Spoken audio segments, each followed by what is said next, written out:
I was wondering when you'd arrive. Welcome aboard the Titanic. I am Smeddles, your steward. I have a letter for you from Bruce Ismay, your host. The line has instructed me to relay the following information. Like her twin sister, the Olympic, the Titanic was built at the shipyards of Harland and Wolff in Belfast, Ireland. Construction began in March 1909. At over 46,000 tons, the Titanic is the largest ship in the world. A triple-screw steamer, she has 3 propellers. This, one of the wing propellers, is 23 feet in diameter. The ship is powered by 29 coal-fired boilers and runs at a top speed of 23 knots. The ship is 882 feet, 9 inches long, and 92.5 feet wide. Stood on end, she would dwarf the great buildings of the world, including the planet's tallest, the 750-foot-high Woolworth Building in New York.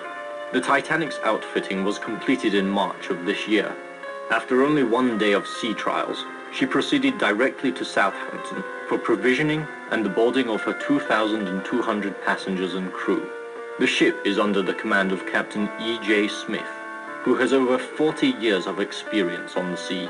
Most recently, he commanded the Olympic on her maiden voyage.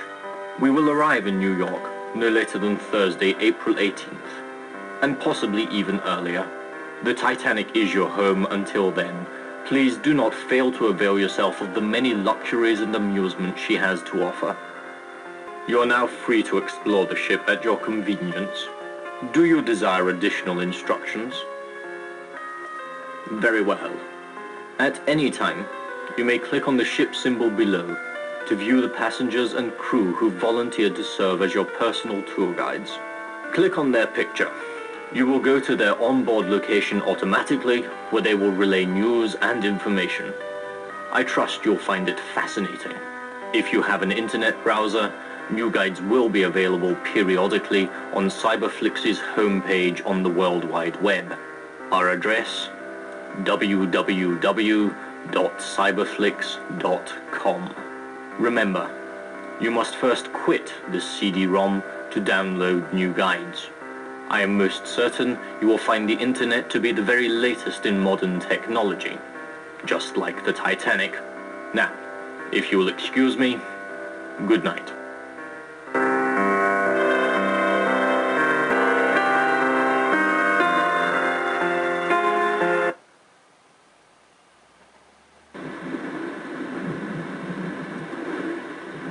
Hello.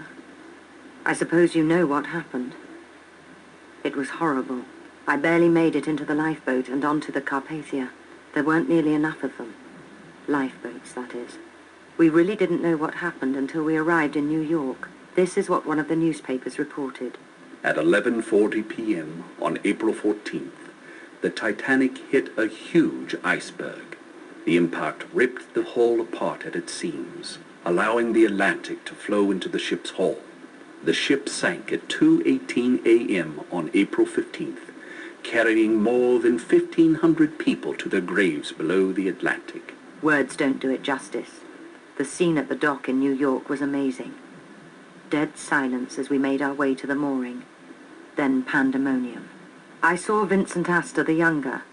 Somehow he'd made his way on board. He found Mrs. Astor. Mr. Astor went down with the ship. They say the White Star office was mobbed with relatives. So many of them were disappointed. Major Butt died. So did Mr. Guggenheim and young Mr. Andrews.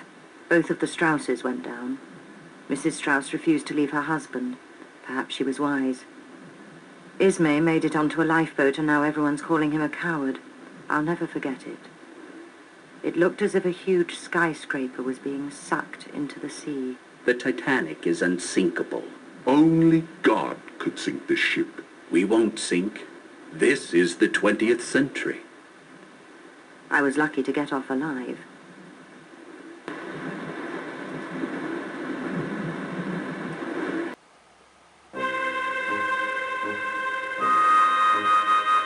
Good evening. My name is Eric Burns. I'm a photographer. Did you get a cigar? Smethels tells me we have 8,000 of them on board. These are some of my photos. This lady's Molly Brown of Denver.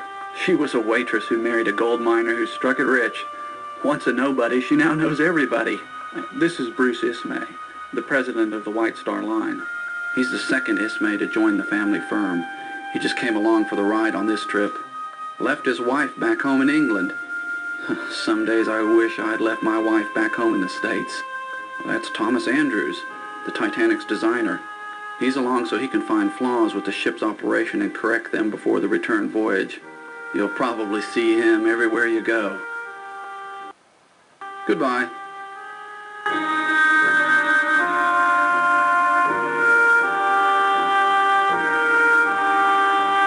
I see you found the gymnasium. Nothing like staying fit while at sea, is there? That's Mr. Lawrence Beasley and his friends on the mechanical camel and the horses. They're almost like the real thing.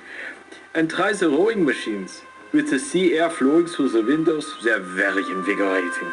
When you've done exercising, visit the Café Parisien for a bit of relaxation. It's quite pleasant. The boat deck's right outside. That's where they store the lifeboats, just in case. Ah, look at the time. I'll see you around. Goodbye.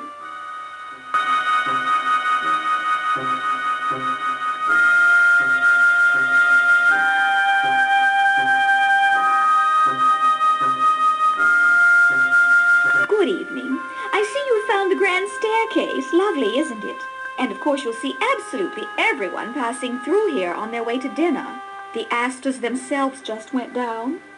Colonel John Jacob Astor is one of the world's wealthiest men, you know. I hear he's worth more than $107 million. They have one of the most expensive suites on board. Their tickets alone cost more than $4,000. Mrs. Astor, she was Miss Madeline Force of New York, is the Colonel's second wife. They've been married only since September, and they've been touring the continent since. I hear they're already expecting a child. I do hope the voyage isn't too difficult for poor Madeleine.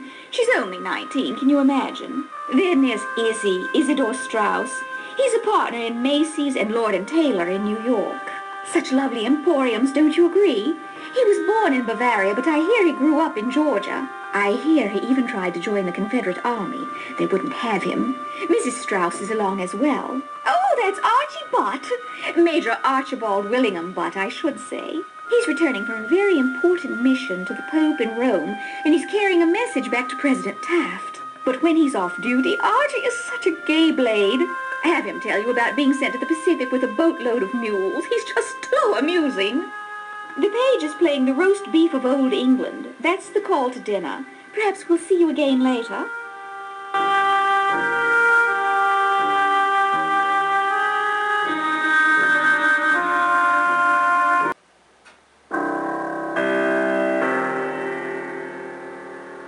Welcome to the bridge. From this room, I have absolute control over this ship. These are the controls for the watertight doors. They connect the boiler and engine rooms below, should any water enter. I can lower them instantly. They're controlled by an electric magnet. We can stay afloat indefinitely with this system. Not that we'll ever need to. We're making quite good time. Our location, let's see, not far from Newfoundland. The wireless operators are in touch with Cape Race, I believe. The wireless room is just astern of the bridge, should you wish to visit.